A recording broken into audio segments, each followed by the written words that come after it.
to scout or not to scout has pretty much been the question all October for me.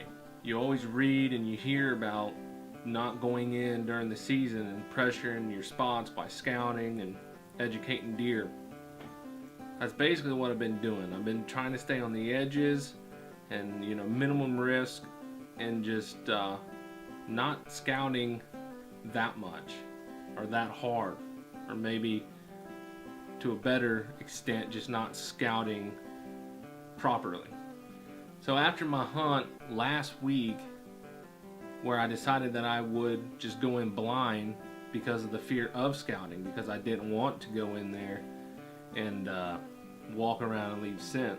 So basically, if you're a hunter, going into a spot that you scouted in the dark, can be a little challenging, even though that you scouted it.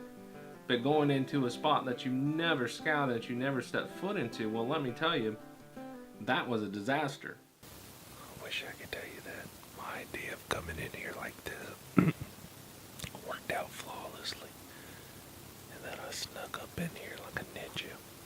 But the fact of the matter is I was not a ninja. Everything that could go wrong went wrong. My backpack was flapping, making noise.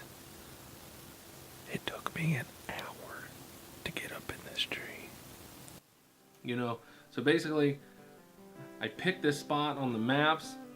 It looked like a great spot, and apparently it looked like a great spot to a lot of people, because as soon as I stepped into the woods, it looked like I stepped into a fairy tale land. There was just, every tree in there was sparkly glowing with tack strips.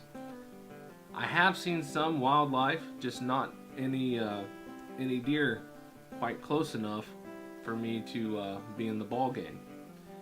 So that got me thinking after that hunt. Was basically going in blind was not going to work, for me anyway. Public land is already a daunting task, with all the hurdles that you got to go over, and going in blind was just one that I was adding on to myself. So basically, when this week rolled around, when it was hot, I decided that I was going to take the day and do some scouting. And not just fringe scouting or edge scouting. I was going to dive into it. Now, if that was the right decision or not, we'll have to wait to find out. But as of right now, I believe that it was. I picked this new piece, this long strip with the river on one side and with cut bean fields on the other. Now, this strip's only about 50 yards wide, but probably about 800, 900 yards long. So I wanted to get in there, and I wanted to see if the deer were using it, but I wanted to go a step further, and I wanted to figure out why the deer was using it. So going in there right off the bat, there were sign, lots of sign, trails, and just area just looked great. Diving in a little bit deeper, on one end it's a bedding area, just a nasty thicket, and on the other side is another bedding area that butts up to hardwoods. Come November, when them bucks start cruising and chasing them does, it's gonna be a great spot. You've always heard stories of public land and stuff that you might see, and it's just crazy. But one thing that I found today that was totally unexpected, and to be quite frank, I'm a little scared. I found a tombstone, or a wooden cross. Now, I don't know for sure if it's an actual grave or not, but it was a little creepy. When you're out there in the middle of nowhere and you're scouting for deer and you run across a white cross with a tie hung around it with someone's name and years,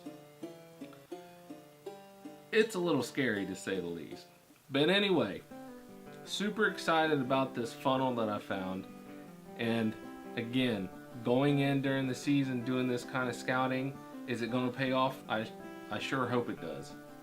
Anyway, we're going into November and Halloween, and as soon as I get the right weather, I will be in this funnel trick-or-treating, and I cannot wait. I'm Josh HamBros from HamBros Outdoors. We'll see you guys in the next video.